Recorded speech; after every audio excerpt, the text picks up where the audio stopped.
හොඳද? අයි දෙන්න එපා. මම ඒ නම්බරේ බ්ලොක් කරනවා. මට වැඩක් නැහැ. දැන් මට ගන්න පුළුවන් ගාන මේ වරම් මං ප්‍රශ්න විසඳගත්තනේ. ආයෙ මට ඕවා දිගහැර මේ කරගන්න ඕනේ නැහැ. නිකන් ප්‍රශ්න ටෙස්ට් මට ආයෙ උමනාවකටවත් මට රටට යන්නවත් මට හදිසියෙන් හරි උදව්වක් ගන්න කෙනෙක්වත් මට කිසි දෙයක් නැති වෙනවා. YouTube කාරයෝ මට උදව් කරන්නේ මං දන්නවා ඒක.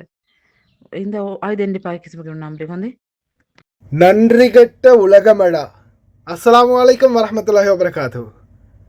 மீண்டும் மிக முக்கியமான ஒரு தகவல். வீடியோ ஃபுல்லாகவே பாருங்கள். அவங்களுக்கு தெரியும் ரீசெண்டாக இந்த பெண்ணுக்கு அடித்தாங்க, நிறைய காயப்படுத்தியிருந்தாங்க, ஏஜெண்டில் கொண்டு போய் வச்சுருந்தாங்க, யாருமே உதவி பண்ணலை. கால் பண்ணி வீட்டில் இந்த மாதிரி பிரச்சனை எனக்கு அடிக்கிறாங்க அப்படின்னு ஏஜெண்ட்டுக்கு சொல்லும்போது 3 மாதம் வெயிட் பண்ண சொன்னாங்க. அதுவும் இந்த மூஞ்சில் உள்ள தழும்பு காயத்தெல்லாம் பார்த்துட்டு 3 மாதம் ஏஜெண்ட்டால் வெயிட் பண்ண சொன்னாங்க இல்லையா? அப்படி இருந்தும் நாங்கள் இறங்கி ஃபீல்டில் தட்டி கேட்டு ஏஜெண்ட்டுக்கு கால் பண்ணி ஏஜெண்ட்டோட சண்டை பிடிச்சி எம்பசிக்கு அறிவிச்சு இவங்களை அந்த வீட்டிலேருந்து பாதுகாப்பாக வெளியில் எடுத்து ஏஜெண்ட் மூலமாக எம்பசிக்கு கொண்டு போய் அமால மன்சிலியாக போட்டு பிரச்சனைகள் எல்லாம் முடிச்சு மாஷாலான்னு நாட்டுக்கு அனுப்பி வச்சா கடைசியில் இதுக்கு பிறகுலாம் அந்த யூடியூப் காரணங்களோட நம்பரில் நான் ப்ளாக் பண்ணுறேன். என்னோடய காசு எடுத்துகிட்டு நான் வந்துட்டேன் தானே, இனிமேல் எனக்கு இந்த யூடியூப் காரணங்களோட உதவிகள்லாம் தேவையில்லை அப்படின்னு மெசேஜ் ஒன்று போட்டிருக்கிறாங்க அந்த எங்களுக்கு தகவல் தந்த சகோதரிக்கு. நோ ப்ராப்ளம், உசுரோட நாடு போய் சேர்ந்தீங்களே அது போதும். சரி, இவங்களுடைய நன்றி பாராட்டுக்கள் நம்மளுக்கு தேவையில்லை. நம்மளுடைய கடமையை செஞ்சுட்டு நம்ம போயிட்டே இருக்கோம். இது 1000ல் ஒருத்தர், அவ்வளவுதான். நம்ம பல பேருக்கு உதவி செஞ்சுருக்கோம். ஆனால் முதல் முறை இது முதல் முறை நம்மளுக்கு இப்படி வந்தது. ஆனால் மற்றபடி நிறைய பேர் முடிந்த அளவுக்கு அவங்களுக்கு கிடைச்ச காசில் யாருக்காவது ஹெல்ப் பண்ணணுமான்னு கேட்டு கடைசியில் நம்ம யாருக்காவது சொன்ன பிறகு அதுக்கு ஹெல்ப் பண்ணிட்டும் போனவங்க இருக்கிறாங்க தான். நாட்டுக்கு ஃப்ளைட் ஏறும்போது நான் ஃப்ளைட்டில் ஏறிட்டேன் சகோதரா அப்படின்னு சொல்ல, நம்மளோட சகோதரி கூட இப்போ ரீசெண்டாக ஒரு சகோதரி பிரச்சனைப்பட்டு 1 வருஷமாக அவங்களுடைய பிரச்சனை ஈடுபட்டு கடைசியில் அவங்களுடைய 2 வருஷத்து சம்பளத்தையும் வாங்கி கொடுத்து கஃபீல் அவங்களுக்கு அடித்தது, அதே மாதிரி துன்புறுத்தின பாலியல் தொல்லை, இது எல்லாத்துக்கும் சேர்த்து வச்சு கிட்டத்தட்ட 2 வருஷத்துக்குரிய சம்பளத்தை வாங்கி கொடுத்து தான் அனுப்பினது. இவங்களுக்கு பார்த்திங்கன்னா இந்த சகோதரிக்கு இந்த மூஞ்சிலையெல்லாம் அடித்து காயப்படுத்தினதுக்கு வெறும் 6 மாத சம்பளத்தை வாங்கிட்டு நாட்டுக்கு போயிருக்கிறாங்க. இனி அவங்க இல்லை எனக்கு இதெல்லாம் வேணாம், பிரச்சனைலாம் தேவையில்லை, எதுவுமே வேணாம், நான் நாட்டுக்கு போயிடுறேன், எனக்கு இதில் ஏதாவது கிடைச்சா ஓகே, இல்லைன்னா டிக்கெட்டு மட்டும் தர சொல்லுங்கள் அப்படின்னு தான் இவங்க நின்றுருக்குறாங்க ஒரே பொடியாக. ஏஜெண்ட்டு, எம்பசி, அதே மாதிரி நாங்கள் 3 பேருமே சேர்ந்து தான் இவங்களுக்கு முடிந்த அளவு ஹெல்ப் பண்ணினது. ஏஜெண்ட்டில் அவங்கள தங்க வச்சாங்க, சாப்பாடும் கொடுத்தாங்க, நல்லபடியாக கவனித்து தான் கடைசியாக நாட்டுக்கு அனுப்பி வச்சுருந்தாங்க. ஆனால் இதுக்கு முதல் ஏஜெண்ட் என்ன சொன்னது, 3 மாதம் அதே வீட்டில் வெயிட் பண்ண சொல்லி அவ்வளோ அடித்து துன்புறுத்தியும். ஆனால் நாங்கள் வீடியோ போட்டு பிரச்சனையை வெளிக்கொண்டு வந்த பிறகு தான் ஏஜெண்ட்டு நல்ல பிள்ளையாக மாறினாங்க. அதே போல் எம்பசியிலையும் முடிந்த அளவு உதவி செஞ்சாங்க. ஆனால் இதுக்கு பார்த்திங்கன்னா இப்போ இந்த தகவலை நான் எதுக்காக சொல்கிறேன்னா, இந்த மாதிரி துன்புறுத்தலுக்கு அமாலா மன்சிலியா மூலம் கேஸ் போட்டால், அமாலா மன்சிலியா மூலம் கேஸ் போட்டால் எவ்வளவு தெரியுமா கிடைக்கும்? அவங்களுடைய 2 வருட சம்பளம் முழுமையாக கிடைக்கும். அதாவது 1 மாதத்திலேயோ அல்லது 1 வருடத்திலேயோ என்ன பிரச்சனை நடந்திருந்தாலும் உங்களுக்கு தரக்கூடிய 2 வருட சம்பளம், அந்த சம்பளம் மொத்தமாகவே 120 தினார்னா 120 தினார் மேனிக்கு உங்களுடைய 2 வருடத்துக்குரிய சம்பளத்தையும் அப்படியே வாங்கி கொடுப்பாங்க. அதாவது 24 மாதத்துடைய சம்பளம் அதை வாங்கி கொடுப்பாங்க இந்த மாதிரி துன்புறுத்தல் ஏற்பட்டால். அதே மாதிரி உடல் ரீதியாக பாதிக்கப்பட்டிருந்தால் அதற்கு வேறையா ஒரு நஷ்ட ஈடு பெற்றுக் கொடுப்பாங்க. அதே மாதிரி சம்மந்தப்பட்ட நபருக்குரிய தண்டனையும் வழங்கப்படும். ஜெயில் தண்டனைனா ஜெயில் தண்டனையும் வரும். அதே போல் அதோடு சேர்த்து அவங்க நஷ்ட ஈடு கேட்டால் நஷ்ட ஈடும் கொடுக்கப்படும். இதுதான் குவைத்துடைய சட்டம், தொழிலாளர்களுக்கான சட்டம். ஆனால் நிறைய பேர் அதை விரும்புறதில்லை. நிறைய பேருக்கு இல்லை எனக்கு நஷ்ட ஈடெல்லாம் வேணாம், என்னை நாட்டுக்கு அனுப்பினா போதும் அப்படின்ற நிலைமையில் இருப்பாங்க. எனக்கு கை கட்டினது வாய் கட்டல் அப்படின்ற மாதிரி தான் சொல்ல முடியும். இவங்களும் அப்படித்தான். இவங்களுக்கு இந்த துன்புறுத்தலுக்கு கிட்டத்தட்ட இவங்க உடல் ரீதியாகவும் துன்புறுத்தப்பட்டிருக்காங்க. அடுத்தது புதுசு 3 மாதத்துலேயே இந்த மாதிரி துன்புறுத்தல், இந்த மாதிரி அடித்து துன்புறுத்தினதால் இவங்களுக்கு அந்த 2 வருட சம்பளமும் கிடச்சிருக்கும். அதோடு சேர்த்து அவங்களுக்குரிய நஷ்ட ஈடும் வாங்கி கொடுத்துருப்பாங்க. ஆனால் தூதரகம் அதை முயற்சி பண்ணியிருக்கிறாங்க. ஆனால் இவங்க அதை விரும்பலை. அதே மாதிரி தூதரகத்தின் ஊடாக 6 மாத கால சம்பளத்தை வாங்கி கொடுத்துருக்குறாங்க. ஏன்னா இது ரெகுலராகவே பார்த்திங்கன்னா 6 மாத சம்பளம் அந்த சட்ட அடிப்படையில் தூதரக ரீதியாக போகும்போது இவங்களுக்கு பெருசாக எந்த அளவுக்கும் வழக்கு போடணும், கேஸ் போடணுன்ற அவசியம் இல்லை. எனக்கு வந்து நஷ்ட ஈடாக ஏதாவது கொடுத்தா போதும் அப்படின்னு நிலைமையில் இருக்கிறாங்கன்னா 6 மாத சம்பளங்களை வாங்கி கொடுக்குறாங்க தூதரகம். இப்போ இவங்களுக்கும் 120 தினார் மேனிக்கு இவங்களுடைய 6 மாத சம்பளத்தை வாங்கி கொடுத்துருக்குறாங்க, டிக்கெட்டை வாங்கி கொடுத்துருக்குறாங்க. அந்த பணத்தையும் டிக்கெட்டையும் எடுத்துகிட்டு நாட்டுக்கு போயிருக்கிறாங்க. தொழிலாளர்களாகி உங்களுக்கு நான் சொல்லக்கூடிய ஒரே ஒரு விடயம், உங்கள் வீட்டில் இப்போ இதுகளை வந்து இவங்க வந்து இதை பற்றி எதுவுமே சொல்லலை தானே. நாட்டுக்கு போன பிற்பாடு தான் சொல்லியிருக்கிறாங்க. அந்த மாமா, அவங்களுடைய அந்த வீட்டு மாமா ஒரு கேபிள் எடுத்து, வயர் மாதிரியான ஒரு கேபிள் மாதிரி வயர் ஒன்று எடுத்து 2ஆக மடித்து அதால் தான் அடிச்சிருக்கிறாங்க. மாமா தான் அடிச்சிருக்கிறாங்க, பாபா கூட இல்லை, மாமா தான் இந்த மாதிரி துன்புறுத்தி இருக்கிறாங்க.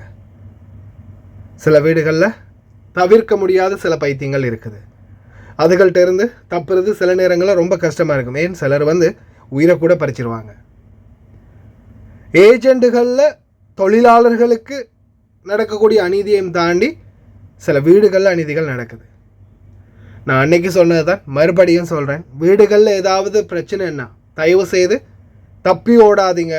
முடிந்த வரைக்கும் தூதரகத்துக்கோ அல்லது வெளிநாட்டு வேலைவாய்ப்பு பணியகத்துக்கோ, முதலாவது ஏஜென்ட்டு, 2வது தூதரகம், வெளிநாட்டு வேலைவாய்ப்பு பணியகம் தெரிவிங்க. அப்படியும் உங்களுக்கு அநீதி இழைக்கப்படுதுன்னா சோஷியல் மீடியாக்களில் பதிவுகளை இட்டு சரி முடிந்த வரைக்கும் உங்களுக்கான பாதுகாப்பை தேடிக்கோங்க. ஆனால் அப்படி பதிவுகள் இடும்போது நான் இந்த இடத்துல இருக்கிறேன், இந்த ஏரியாவில் இருக்கிறேன், இல்லாட்டி இன்னாருக்கு நீங்கள் காண்டாக்ட் பண்ணுங்கள், என்னோடய டீட்டெயில்ஸ் எடுக்கலாம் அப்படின்ற ஃபுல் டீட்டெயில்ஸ் ஏதாவது ஒன்று உங்களை பற்றின தகவலை தெரிந்து கொள்கிறதுக்கான ஏதாவது ஒரு பதிவை இட்டுட்டு போங்க. என்னையை காப்பாற்றுங்க, எனக்கு அடிக்கிறாங்க, என்னையை காப்பாற்றுங்கன்னு வீடியோ மட்டும் போட்டிங்கன்னா எங்கே இருக்கீங்க, என்ன பண்ணுறீங்க அப்படின்றது யாருக்குமே தெரியாது. ஏன்னா இப்போ ஒரு வீடியோ ஷேர் ஆகிடுச்சின்னு அதை எடுத்து இன்னும் 100 பேர் ஷேர் பண்ணுவாங்க. அப்போ இதில் யார் ஒரிஜினல் ஓனர், யார் ஹெல்ப் பண்ணுறது அப்படின்ற கூட தெரியாது. எனக்கு வீடியோ வந்துச்சு நான் ஷேர் பண்ணேன், எனக்கு வீடியோ வந்துச்சு நான் ஷேர் பண்ணேன்னு தான் கேட்குறவங்கெல்லாம் சொல்லுவாங்களே தவிர ஒரிஜினலான இந்த நபர் யாருன்றதை கண்டுபிடிக்க முடியாது. அதனால் தயவு செய்து உங்களை பற்றின ஏதாவது ஒரு எவிடன்ஸ், ஏதாவது உங்களை கண்டுபிடிக்கிறதுக்கான ஏதாவது ஒரு க்ளூவை வந்து விட்டுட்டு போங்க வீடியோ சொல்லும்போது, வீடியோவில் ஏதாவது பிரச்சனை சொல்லும்போது. அதே மாதிரி உங்களுக்கான அனைத்து சட்டத்திட்டங்களும் இந்த நாட்டில் இருக்குது. அதை சரியாக குவைத்திகளும் ஃபாலோ பண்ணணும், நீங்களும் ஃபாலோ பண்ணணும்.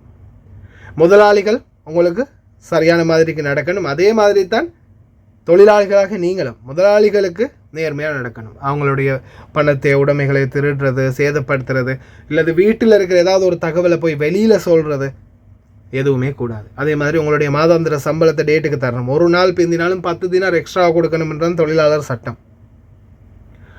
மாதத்துக்கு முடிய சம்பளத்தை சரியாக கொடுக்கணும். அதே மாதிரி தான் வாரத்துக்கு ஒரு முறை லீவு கொடுக்கணும் அப்படின்றது சட்டத்தில் இருக்குது.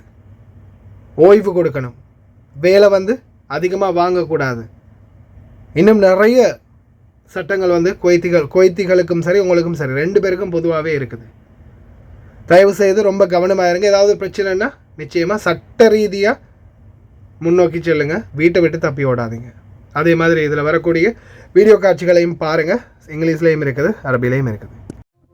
عزيزي صاحب العمل، العمالة المنزلية يعملون على مساندتك، فلا تعرضهم للإهانة الإنسانية أو تكلفهم بأعمال خطرة من شأنها التأثير على صحتهم.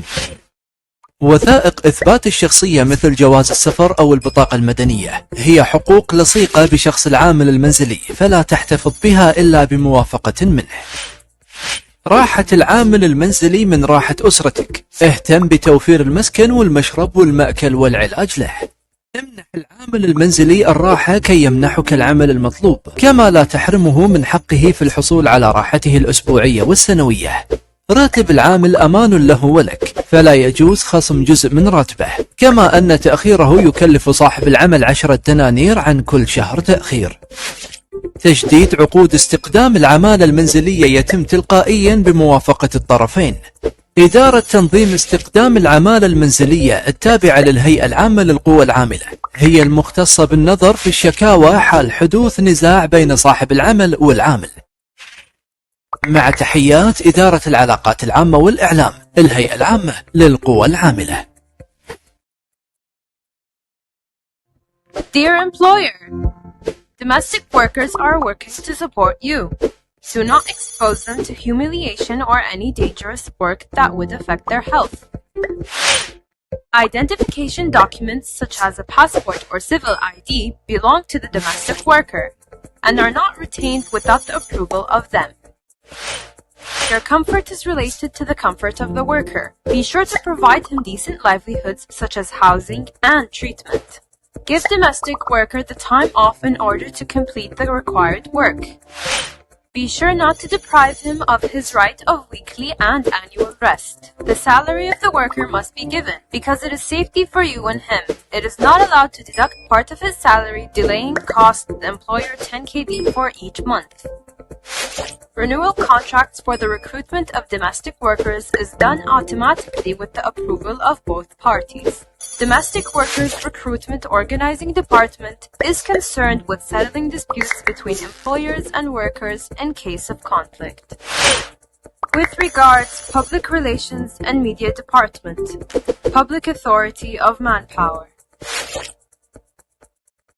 عزيزي العامل المنزلي، التزامك بتوجيهات صاحب العمل وأداء الأعمال التي تكلف بها يكفل لك الاستمرار في العمل. حفاظك على ممتلكات صاحب العمل وعدم إفشاء أسراره واجب يفرض القانون. إيصال تحويل الأجر ووصل الاستلام طريقة من طرق الإثبات وحفظ الحقوق لك ولصاحب العمل. تجديد عقود استقدام العمالة المنزلية يتم تلقائيا بموافقة الطرفين.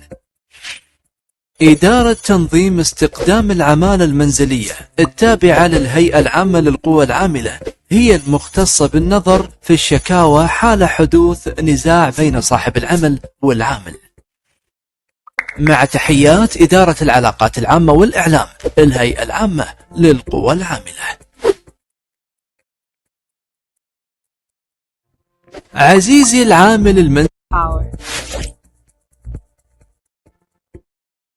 Dear domestic worker, your commitment to the employer's instruction and the performance of the work you are assigned to ensure your stability at work.